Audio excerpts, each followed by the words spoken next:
Welcome to Calling for Truth with Dr. Paul Dean and Pastor Kevin Bowling on Christian Talk 660, your place for biblically informed conversation on issues that matter. Calling for Truth is an outreach ministry of Providence Baptist Church located at 2020 Gibb Shoals Road in Greer and Mountain Bridge Bible Fellowship on Highway 25 in Travelers Rest.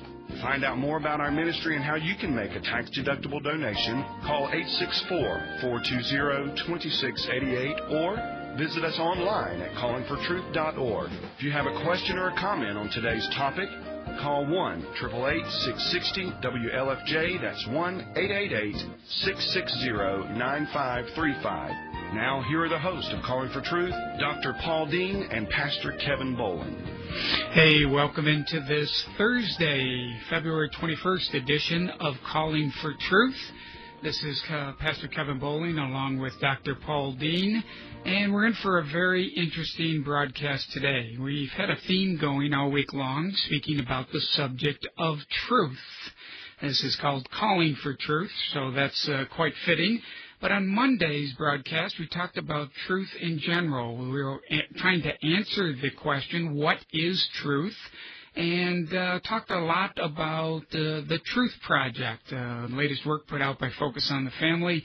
Del Tackett is the host of that 12-week DVD series. And it's basically a Christian worldview course. And so the first lesson in that course is about veritology, the study of truth. And so we talked about what is truth on Monday's broadcast. We came to the conclusion, with some help from Ravi Zachariah and Oz Guinness and R.C. Sproul, that truth is reality as God defines it. And that was just a little working definition that we had. On Tuesday's broadcast, then, we looked at telling the truth about the truth and using the truth in witnessing. On Wednesday's broadcast, we talked about telling the truth to children. We did a program on child evangelism and how to convey the truth to children. And today, on today's broadcast, we're going to close out our little mini-series here this week on truth by having a conversation with Nancy Pearcey. Nancy is the author of the book Total Truth, Liberating Christianity from Its Cultural Captivity. It's an excellent book. Foreword is written by Philip E. Johnson, and it's become really a standard in Christian worldview. It is just an excellent work, 400-plus pages in the book there, so it's very substantial in its content. And so Nancy is going to be joining us here on the broadcast in just a few moments. Sounds like going to be a great conversation, huh, Paul? Well, I'm looking forward to it. I've had her book for a long, long time, and of course we talk about these issues, Christian worldview, and the fact that the Bible gives us a comprehensive view of all of reality, and how a lot of Christians just, whatever the reason, haven't figured that out yet. And we talk about being salt and light in this world, and Nancy Pearcey is certainly one of those who has helped us in this regard, and we're so thankful. So, when we get into this, I'm just interested to hear her in person talk about some of these things. Some of the questions you put on your blog, Kevin, I think, are the questions that we want to, put in front of people and just answer yes. Does Christianity have a legitimate role to play in the public realm of politics, business, law, education? Well, absolutely. The secularists try to push Christianity out of the way. They try to push the Christian philosophy or worldview to the edges. Christianity is becoming increasingly marginalized. And yet, when we come to a book like Total Truth, we see that Nancy Pearcey, takes the secularists to task in that regard. And she does talk about the Christian worldview and how that we have a biblically informed perspective on all of reality. Mm-hmm. And, of course, if we have a biblically informed perspective on all of reality, then we've got to bring that to bear in every sphere in which we find ourselves for the glory of God and the sake of souls. That's right. Why don't we get right to the discussion today, and we'll bring Nancy into the program. Nancy, welcome into the Calling for Truth radio program today. Thank you. It's good to be here. Nancy, you've got a long resume here, but let me just tell our listeners that you are working with the Francis A. Schaeffer Scholar of World Journalism Institute, and I noted that your book is actually used as a curriculum for the Worldview course there. I think that I also understand that you have a new position as well, a new something more to add to the resume there. Would you like to explain that to us really quickly? And just before you get to that, not to be persnickety or whatever, but she is the Francis A. Schaeffer Scholar at the Good point. World Journalism Institute. Go right ahead. Well, you both are right, but actually I've moved on. Okay. Instead of adding to the resume, this replaces that. I'm no longer with World Journalism Institute, which was an excellent program, but I am now, my position is actually called Scholar of Worldview Studies, and that's at Philadelphia Biblical University. Oh. So that's what I'm doing now, and then the good thing about it is that it gives me opportunity to research. It's a research position. So in addition to doing some teaching, I'm also having the opportunity to continue doing research and writing on Christian worldview. Wow. So in a sense, my big project right now is writing the follow-up to Total Truth. Take some of those same themes of the importance of a Christian worldview and expand it further. Nancy, we're gonna attempt the impossible here today. We're going to attempt to have you summarize your book to our listening audience, and we want to encourage our listeners to call in as well. Let me give you that number once again. It's 1-888-660-WLFJ. That's 1-888-660-9535. So I want to encourage them to call, but while we're waiting for calls along this subject, would you mind that your book is broken up into 4 segments? The first segment basically says, what's in a worldview? I know that we're asking a lot here, but would you summarize for us what people would find in that opening segment of your book? Yes, it really addresses what Paul said a few minutes ago when he said secularists are pushing Christianity out of the public arena. And my goal is to help people analyze what strategy are they using to push Christianity out. If we can recognize the strategy, we can counter it better. And the main strategy they use is in the very definition of truth, which is why your program is so appropriate. The definition of truth has changed. People used to think truth had to do not only with science and what we can know empirically through the scientific method, but that truth also encompassed moral reasoning. You can have true or false views of morality. You can have true or false views of religion and theology. But in our day, truth has been split in half. People no longer think you can have truth in anything beyond science. You can't have truth in an objective sense when you talk about religion and morality. And this has infected even Christians, and that's why we need to be aware of it. We tend to absorb these non-Christian worldviews without realizing it. And I want to give you an example that I just clipped a few days ago out of the news. This was an ABC News article on what they called young evangelicals. Young evangelicals had gathered in New York City for a concert, and so the reporters went in and interviewed several of them to find out what their political views were. And some of them said that they still put abortion at the top of their list of issues because they were against abortion. But some of the same people also said that they were going to vote for Barack Obama. Right. And so the reporters pressed this issue because they said, isn't there a bit of a contradiction here then? Let me give you a quote. When asked if they were bothered that Obama is pro-choice, one young evangelical responded, maybe a little bit, but it's all personal preference. Boy. I mean, and he kept going, I mean, you can't really pass judgment on someone because that's their belief. So what's the underlying assumption here? Here's a Christian, someone who identifies him or herself as an evangelical, and they're saying that when it comes to moral issues, it's all personal preference, and we can't judge anyone. Not even someone. The irony here is we're not talking about someone's personal position. We're talking about someone who's going to be president and who's going to lay down the law for the entire nation. Yeah. So it goes even beyond personal beliefs. But the point is, look how this Christian has given in to that split view of truth that says, okay, perhaps in science we can have objective truth, but when we move over here into the realm of morality and religion, We cannot have objective truth. All we have is personal preference. Nancy, I appreciate the illustration that you've just given there. It is interesting. I was just in a conversation with a couple of elders earlier today, and they were giving me the exact same example in the lives of evangelicals that they know personally. In other words, it didn't have anything to do with the story you shared, but they were sharing with me that they were just talking with some young Christians who are voting for Barack Obama.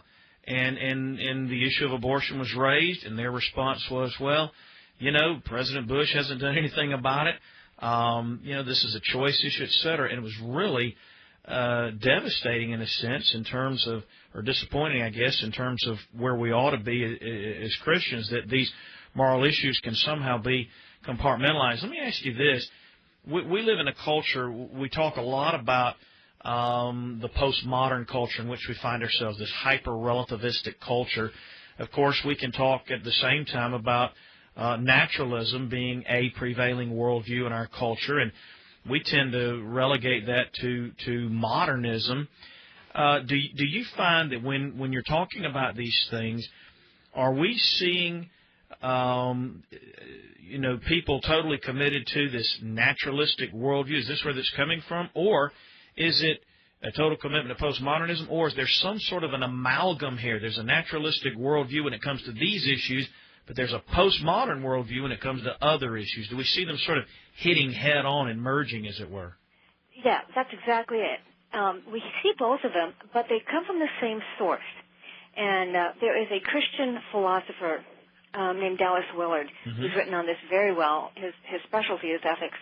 And he says the reason we still have postmodernism when it comes to ethics and morality and religion is because we have modernism when it comes to science. See, when people accept naturalism, what they are saying is the only thing that exists is nature. The natural cause and effect explains everything. Well, then what do you do with things like religion? Right. What do you do with things like ethics? Things that you can't put under a microscope and actually see. Those are relegated then to the realm of emotion and preference. And you feel this way about it, and I feel that way about it. And I think this is the key that we need to understand, is this split mindset. It's that people aren't really, we're not really going into postmodern culture. Right. We're really stuck at this point where we have a split mindset. Let me give you an example. This was another example from young people. Young people are caught in it perhaps even more than the older generation. And there was an apologist lives out in Southern California. His name is Brett Conkle. And he decided to test a high school youth group. And he explained the difference between objective truth, true for everyone everywhere, no matter what you think, and subjective truth. And he gave them some examples like, that guy's shirt is blue. Okay, that's objective. Blue is the coolest color. Okay, that's preference. That's subjective. And then after giving them several examples, he gave them the statement, God exists. 75% of the students said, that's subjective. Wow. And then he went on. He said, premarital sex is wrong. All but one of the students said that was subjective. And this was a typical church youth group. And he said, what we're seeing here is they understand objective truth. Yeah, that's in science. But because science is seen as the only objective truth, that means everything else has become subjective, and even our young people have been drawn into that. I tell you, it's kind of interesting. We know that postmodernism, in one sense, is a reaction to modernism. Science doesn't have the answers to ultimate questions like where do I come from, why am I here, what happens when I die, etc. And so now in postmodernism, we have the notion that truth is relative. We create our own reality, and it kind of reminds me of something that Francis Schaeffer dealt with in one of his books, and forgive me, I cannot remember the name of the book, you probably can, but he talked about people coming to the realization that if they are pure naturalists, that there is really no meaning in life, and so they try to live as if there is meaning by finding meaning in whatever it is that, to put it in the vernacular, whatever it is that floats their boat, whether it be money, power, sex, whatever the case may be. So, again, you still have this split thinking that you are talking about in your book. Francis Schaeffer was exactly the person who helped introduce this to a wide evangelical audience. He helped them to understand the split view of truth. Mm-hmm. And he used the image of two stories in a building. He said, in a sense, we have the lowest story. That's where we have facts and reasons and science. But because the lowest story has not given people then a basis for meaning, for morality, for religion and theology, these things have been thrown up into an upper story where they're not seen as grounded in truth anymore. They're seen as a matter of your personal experience, your personal preference, and so on. And you're right. People may invest a lot of meaning and It may be very meaningful to them, but it's not regarded in the public sphere as truth. And this is where, to come back to where we started, this is why I said it's the strategy that secularists use to marginalize Christianity. Because if you try to bring a perspective into the public arena on any issue, take any issue, if you can trace it back in any way to a religious foundation, then it's simply swept out of the public sphere because after all, we all know, quote unquote, we all know that religion is a matter of private preference, and we don't base public policy on people's private preference. Yeah. You have a section in that first section that we're looking at, what's in a worldview, that says keeping religion in its place, and I imagine that spells it out even greater there. We have a couple phone calls with some questions for you, Nancy. If it's okay, we'll switch to that real quick and see what our callers would like to ask you today. Up first is Jason from Greer. Jason, welcome into the Calling for Truth radio program today. Hey, thanks. Good to be on. First, I just wanted to say hello to Nancy Pearcey, author of one of my favorite books. I love Total Truth, and I go back and reread it probably every 6 months because the arguments and the points she makes are just fantastic. So I want to thank you for putting the book out. I'm really happy you're going to do a follow-up. Oh, thank you. Yes, I'm enjoying it. Yeah, it's fantastic. And now I guess I kind of have a question of. There's a lot of resistance that I've noticed in the churches, at least in South Carolina and the South, of worldview training and apologetics because they don't see it. And I think very well-meaning Christian people, they just don't see it as relevant to their lives. They think that, okay, they believe, and that just gets a bit too intellectual for them, and that's just not a matter of faith. And so, especially in discussing your book with some Christian friends of mine, it's been kind of difficult in getting them, passionate and excited about it. They just think it's something that's not going to reach people. It's going to help them in evangelism. How do you go about approaching that? And do you see that as a problem? Oh yes, I do. And it is partly cultural. There are places in the nation, like in the South, where there is still a larger dimension of cultural Christianity. Mm-hmm. All you have to do is move to L.A. or New York City, and you've cured people of that. It's partly a regional thing, and that is when people's friends and neighbors and their local society basically still accepts Christian morality, they don't see the need as much. For me, it was more my parents' generation.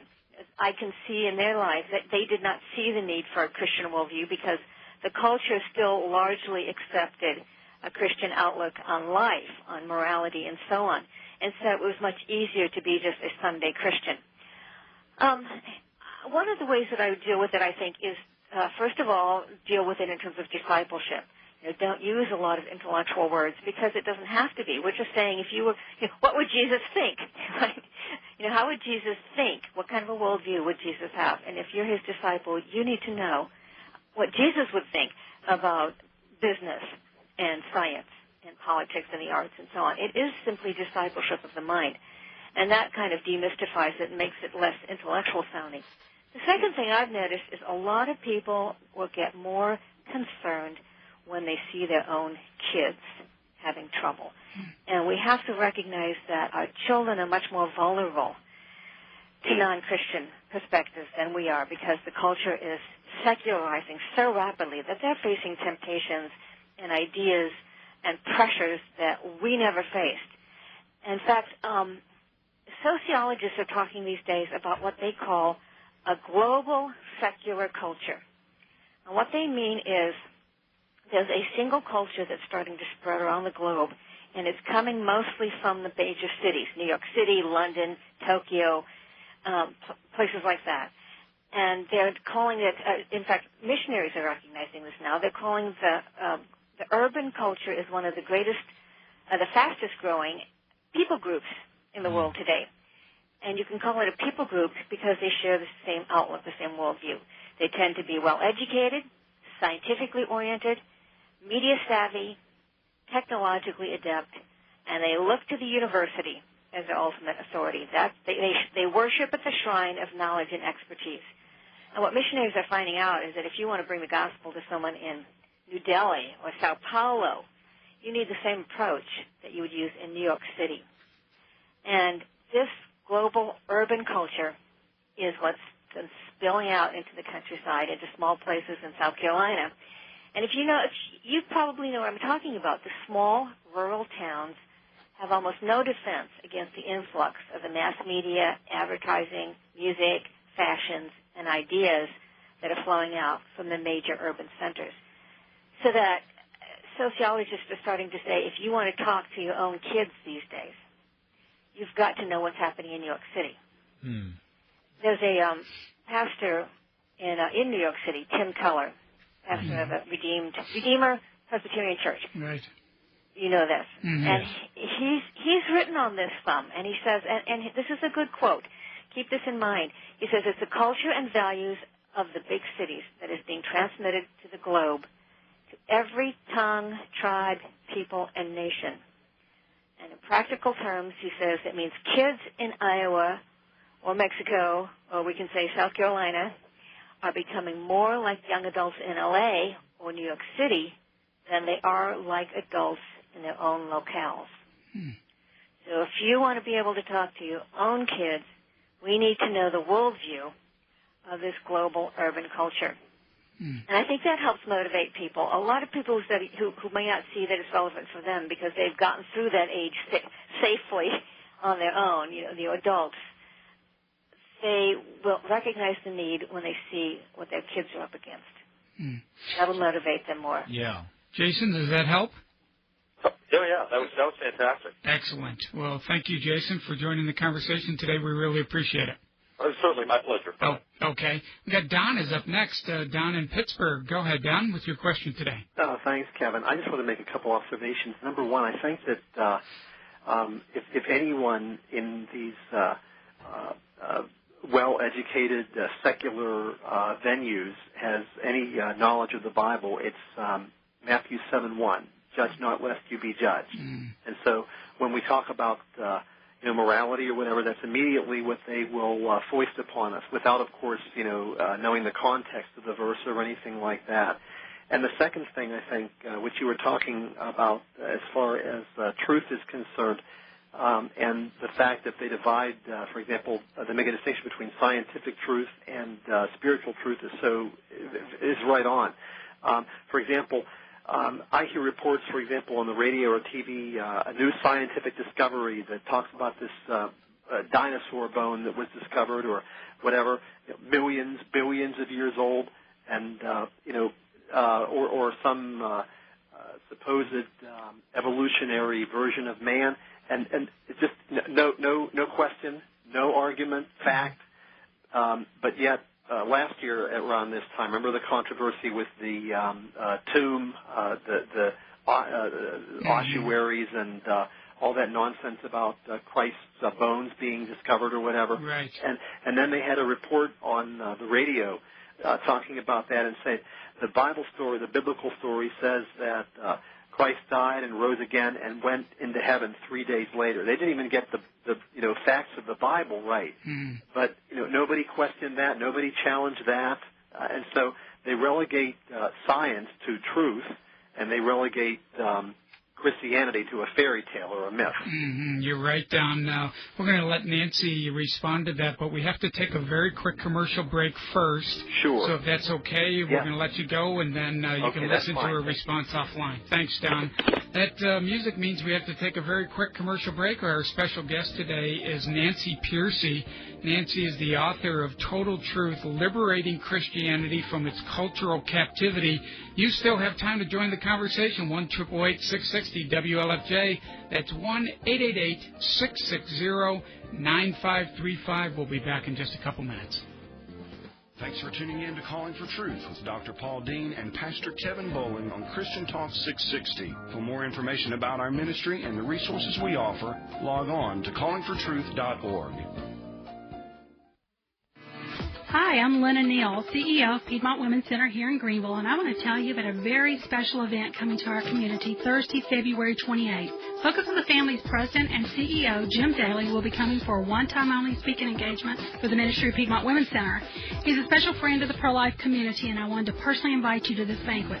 Call about sponsorship today. Call Piedmont Women's Center at 244-1434. That's 244-1434.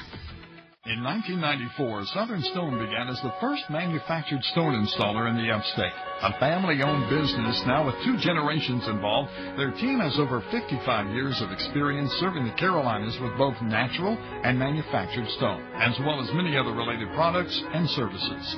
Allow Southern Stone to assist you in making your dream home a reality.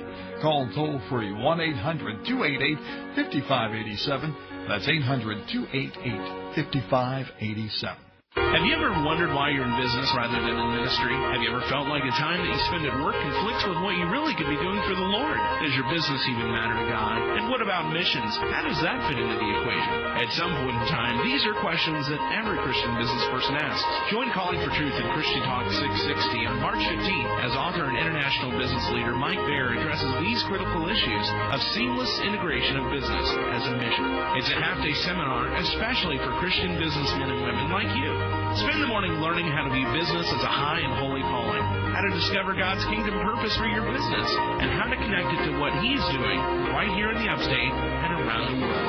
If you've ever wondered if your business could make a difference for the glory of God, then this meeting is for you. Mark your calendars for March 15th from 9 a.m. until 12 noon. For more information, call 444-4539 or log on to callingfortruth.org. 444-4539. Welcome back to Calling for Truth with Dr. Paul Dean and Pastor Kevin Bowling on Christian Talk 660. We appreciate you tuning in today. For more information about our ministry, the Biblical Counseling Center, and the resources we offer, log on to callingfortruth.org. Hey, welcome back into the second segment. We actually skipped over the first break because we were right in the thick of the conversation, which is exactly where we like to be. But we skipped over that one, so now we're in the second half of the broadcast. You still have time to call. That means a good 25 minutes or so to still call and ask your question of our special guest today, which is Nancy Pearcey, who is the author of the book Total Truth, Liberating Christianity from Its Cultural Captivity. We started the discussion here today just talking about what's in a worldview and what do we mean by that, and some latest articles that had come out or news stories and how that related to what we were talking about, and then we've taken some calls from a few guests as well. We want to continue that conversation and work through her book a little bit more here, but we've got the phone line is lit up again. Let's go back to the phone line. I think up first we have Bruce is up first, and so Bruce, welcome into the program today. Good afternoon, everyone. Hey, Bruce. Dr. Pearcey, I've got a question in regard to swearing in court. Does your book deal with kind of that ethical dilemma that we as Christians get into in regard to swearing in court? I offer expert opinion in court in the realm of science, and I'm all the time sworn in to tell the truth, the whole truth, nothing but the truth, so help me God, when actually what I'm swearing to is not to misrepresent it or lie. Can you address that and answer whether you deal with that issue in your book? Because I need help thinking through that. Well, I don't exactly deal with that specific issue, but it does raise an interesting question, doesn't it? Because so many people have given up the notion of truth. And as one person quipped the other day, telling the whole truth and nothing but the truth means if I tell a lie, I better stick to it. And I think a lot of people in a sense, have that view. Well, I don't have don't deal directly with the court issue, but I deal a lot with what we as Christians mean by truth, and how even Christians have fuzzed up, got a fuzzy view of truth. Let me give you another example. This was something that you will recognize, I think. Josh McDowell, who we all know very well, has gone around Christian, not just Christian campuses, but secular campuses for many years now, talking about the truth in terms of how do we know Christianity is true. He's an apologetics. In fact, when I was first a Christian in college, Iowa State University, he came on campus, and I heard him for the first time. But he's noticed an interesting shift as he's spoken for these many decades on college campuses. And he says, in the past, up until about a decade ago, he said, I would make statements about Christianity. I'd say, the deity of Christ, or the resurrection, or the existence of God. And, of course, on a secular campus, you'd be heckled, and people would raise questions and challenges. But the nature of the challenge went like this. I don't believe it. Prove it. How can you say a man was raised from the dead? Give me some evidence. He says, now it's changed. Now when I talk about the deity of Christ or the reliability of the Scriptures, people heckle him or challenge him like this. What right do you have to say that? You're intolerant. You're a bigot. Who do you think you are? And what right do you have to judge anyone's moral life? You see how it shifted? Yeah, I used to be one of those people on the other end who was the heckler and saying, prove it. But the Lord converted me, praise God. And now I'm on the other side of that coin. But, it's sometimes, a question that I ponder sometimes is, I think people can actually express what is true to them, but still be inaccurate. Yeah. I mean, you can be factually inaccurate, but not be lying, and in your mind believe something's true. Well, that's true. We have to be careful when we talk about truth. When we talk about absolute truth, we're not talking about being absolutist in our own mentality. That's a big difference. Yes. It's like regarding the individual, but we're not individualist. That little IST at the end makes all the difference. Yes, I see. So we acknowledge that we're not God, and we don't give absolute universal truth on our own. We are stuck in our own little perspective, our own little slot in time and history and culture, and we sometimes see things through the lens of our situation. Yeah, I think you've hit that on the head, Nancy. The nature of the question, poses an ethical dilemma. If I'm swearing to tell the truth, the whole truth, and nothing but the truth, but I'm fallible. What if I say something that's actually in error? Have I committed some sort of egregious sin against God?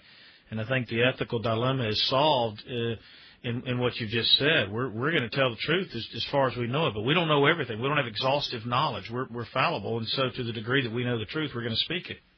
Right, and this is, by the way, this is the argument for why we need divine revelation. That's right. When we talk about the larger truth, it's that we are fallen, we are fallible, we are limited, we are. The postmodernists are right when they say the human mind on its own cannot know absolute, timeless, eternal, universal truth. They're right, but that's exactly why we need revelation. I'm sorry, in the normal day-to-day life, then, God is looking at your intentions, and He knows that you are limited. So, as you talk about it being an ethical dilemma, whatever is not of faith is sin. But as long as you're doing it in good faith, I think you are doing what you can as a human being made in God's image. And I think, too, Nancy, you just set forth another line of apologetic. It's one thing to present evidence, but at the same time, sometimes we enter into philosophical dialogue with folk. And you take the naturalist, for example, and he says there is no God. Well, on his worldview, he really can't say that. The question is, well, have you searched every square inch of the universe to determine, based on your worldview, empiricism, that there is no God? And the answer, of course, is no. So you can't really say that. And so then he might say, well, okay, well, we can't know whether or not there is a God. Well, now, wait a minute. If you searched every square inch of the universe to know whether or not you can know whether or not there is a God. Bottom line is, we have, on our worldview, we have a philosophical right, or a philosophical explanation for the fact that we don't know everything. We are finite, but the reason we know there is a God is because He has revealed Himself to us. I don't have to know everything He does, and that makes sense on my worldview. So there's no philosophical contradiction there, as there is on the naturalistic worldview, if that makes sense. Yes, excellent. Yeah. That's an excellent point. The idea is that the naturalists, the empiricists, the rationalists, all of these secular isms, all in a sense, were an attempt to replace divine revelation. They were all looking for something that would give them the absolute certainty, the universal truth that that Western civilization once had based on God's revelation. As people moved away from God's revelation, they tried to find something else that would give them that kind of universal and certain truth. And what you're pointing out is there isn't anything. We are fallen, finite, fallible human beings, and there is no way that you or I can have what philosophers sometimes call God's eye view of things. We don't have a God's eye view because we're not transcendent. Only God can give us that. And that is why the watershed issue is revelation. Can we have knowledge from outside that will give us a basis for truth? The human mind is not capable of that. And that's why all of these secularisms are sort of running their course. And postmodernism is stepping in and becoming stronger because it's saying, the human mind is limited. And we have no absolute truth. Only Christianity really answers the need for an ultimate and universal, timeless basis for truth. Amen. Bruce, does that help out? Yeah, I think it's helped out some.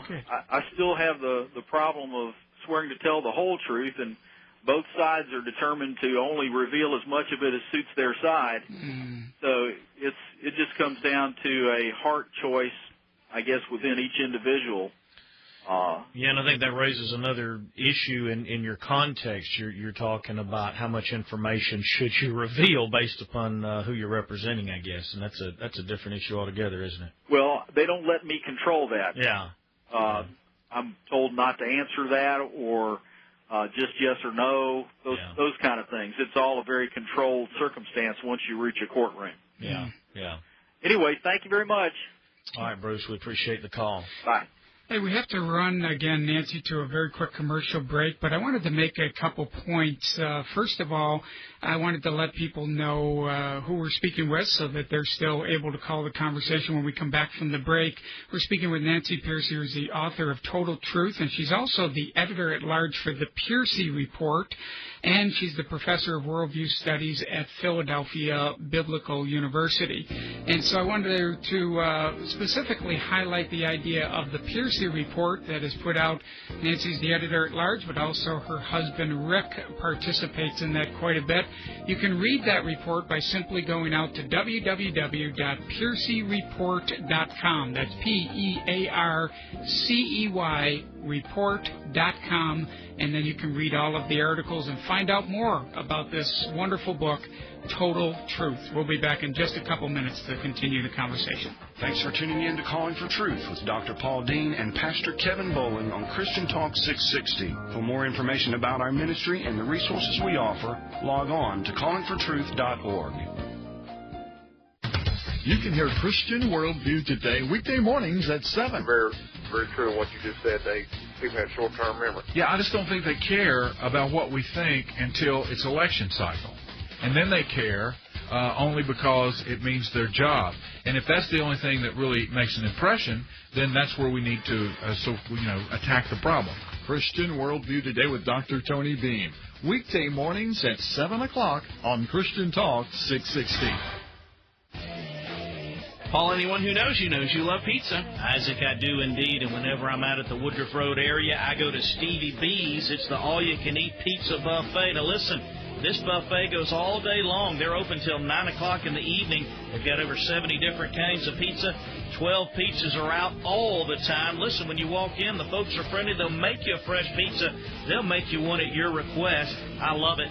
Stevie B's near Walmart on Woodruff Road in Greenville. When choosing auto insurance coverage, it's important to first consider choosing an auto insurance agency. Hi, I'm Isaac Feynman, and I chose Taylor's Insurance Agency. As independent agents, Taylor shops from several of the leading insurance companies to find the best coverage that fits your needs. Right now, receive a $5 gift card just for stopping by or calling for a free quote. Get set up with a low down payment and a great monthly payment plan. Taylor's Insurance Agency, 2854B Wade Hampton Boulevard. Call 609-5550, 609-5550. You'd be surprised at how many women are heartbroken in their marriages. It might be that you are one of these women. You may simply have some unbiblical expectations, or the issue may be deeper. Hi, this is Jane Johnson with the Providence Center for Biblical Counseling. Call us for encouragement. Call us for direction from God's Word. Call us, the Providence Center for Biblical Counseling, at 864-420-2688. Welcome back to Calling for Truth with Dr. Paul Dean and Pastor Kevin Bowling on Christian Talk 660. Providence Baptist Church and Mountain Bridge Bible Fellowship are dedicated to making disciples who make disciples. If you would like more information on our biblical counseling materials, log on to callingfortruth.org. Now here are the hosts of Calling for Truth, Dr. Paul Dean and Pastor Kevin Bowling. Welcome back into the last segment of Calling for Truth today. That means we're down to about 10 minutes. If you have a question or a comment that you want to make before the close of the broadcast, you'll be able to do that within the next 10 minutes only. That number again is 1-888-660-WLFJ.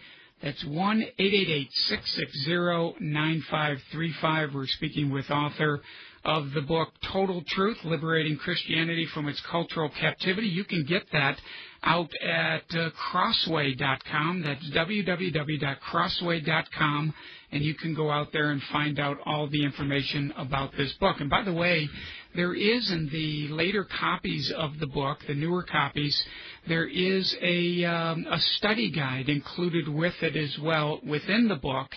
And so this would be a great resource for you to use in your Sunday school classes or in a small group Bible study, those types of things. So that would be a real help to you.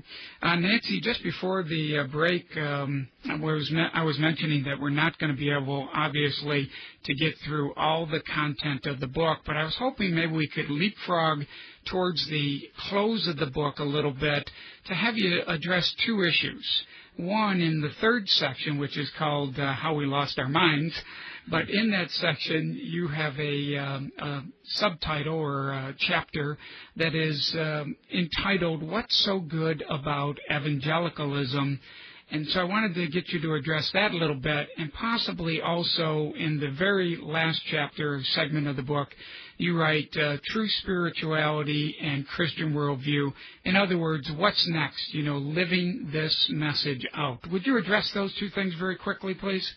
Yes, a lot of people do wonder, how did we get into this fix? How did Christians get to the point where we have been shoved out of the public square? Our faith has been very much privatized. It's become a sort of individualistic and emotional. It applies to our personal life, but we don't know how to bring it out into our professional life, into our public life, into the way we think about politics and science and business and so on. And people say, how did we get there? And that was the question I wanted to ask, too. If we can get into the history of it and see how we've gotten this fix, we can figure out better how we can move forward more effectively. And so I looked into the history of evangelicalism in America, and I saw that it had a good side and good news and bad news. The good news, of course, is that when we talk about evangelicalism, we're talking about the revivalism, especially of the first and second Great Awakenings. And they did a tremendous amount of good. A lot of people were drawn to the Lord. They did a lot of social activism. It is the main reason that America remains the most religious among all the industrialized nations. So it's a big part of who we are as Christians, especially living in America. But it also had some negative baggage, and that is that by reducing the conversion experience to an intense, emotional conversion experience and hanging everything on that, it tended to redefine religion in terms of emotion and experience. And it tended to downplay doctrine and theology and the whole life of the mind in terms of relating to God with your mind, serving God with all your heart, soul, but also your mind.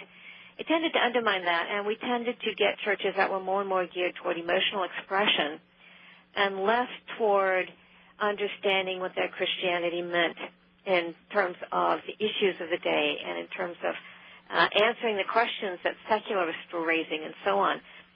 So a lot of the problem that we face today comes right out of our own history, and I wanted to help people understand how our churches have become so compartmentalized in their thinking. And our history explains that a lot. And in some ways, that leads right into your second question, which is how can we change that?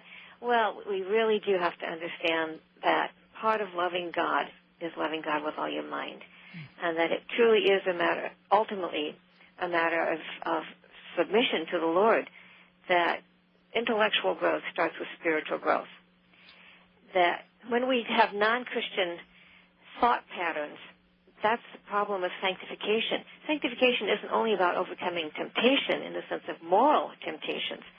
It also means overcoming the non-Christian worldview elements that have crept into our own minds. We've talked about several of them over the program. A view of truth itself is often a very secular view of truth. Mm-hmm. So we need to repent. True Christian worldview starts with repentance.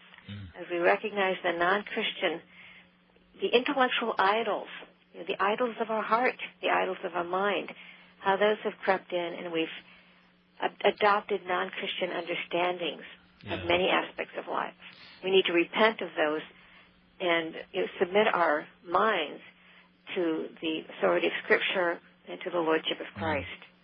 This can be so very subtle. I mean, in the American church, you have strong Christians, believers, who have, without realizing it perhaps, who have adopted an American cultural view of money, the American dream, what it is that we're supposed to be doing as individuals, fashion, for example, or what it is to be successful in life. It's so subtle, and so obviously we have to talk about those things. But you hit upon something interesting a moment ago, Nancy, and that is when you traced it back to the revivalism that flowed out of primarily the Second Great Awakening. I would call much of that Finneyism.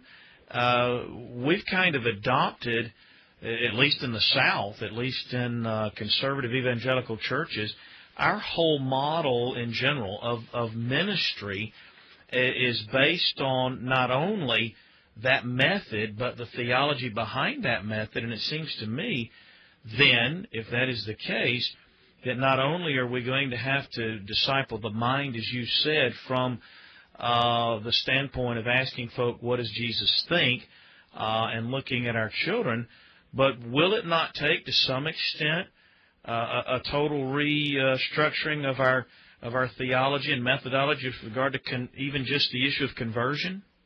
Even conversion. Mm-hmm. I agree with you. And sometimes a contrast helps. In the more liturgical churches, conversion was seen as a matter of education. Mm-hmm.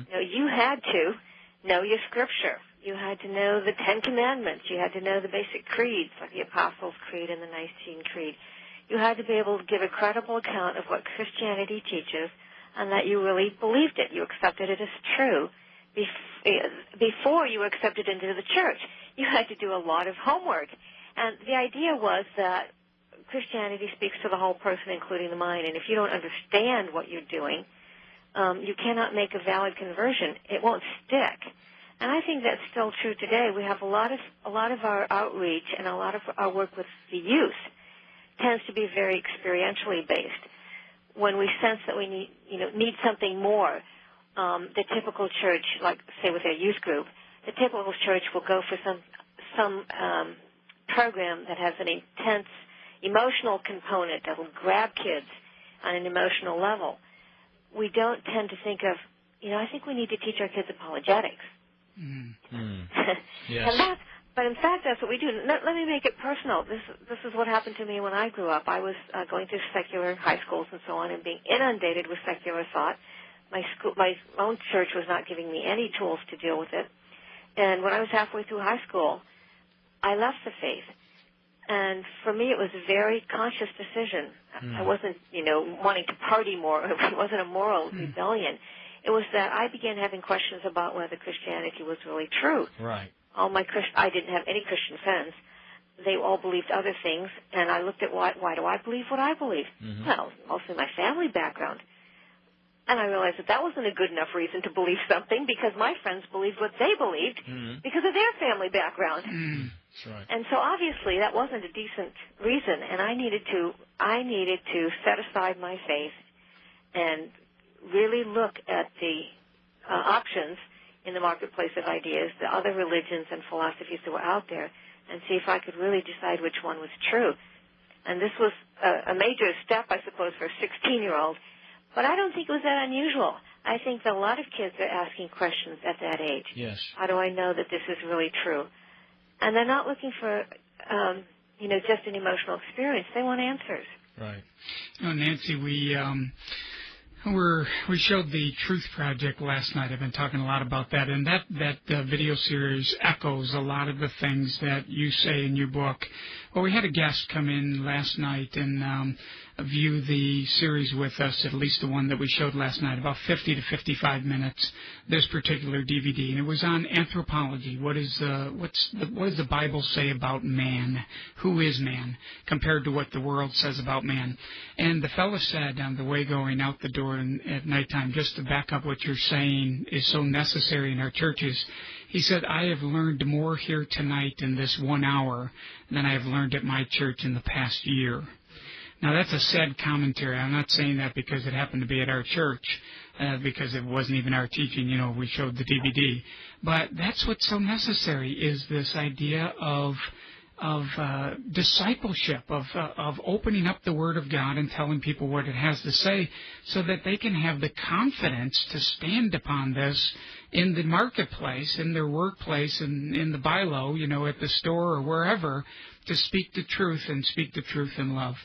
Nancy, our time is gone. Unfortunately, we could talk with you for another week easily. But thank you very much for taking time out of your schedule to be with us on the program today. We highly recommend your book. Any parting thought before you go today? Well, I really appreciate what you're saying. I think that giving people reasons for their faith is one of the best things we can do, especially for young people, and it has to happen before they go off to college. Mm-hmm. We have this terrible, tragic stereotype of kids going off to college and losing their faith. Mm-hmm.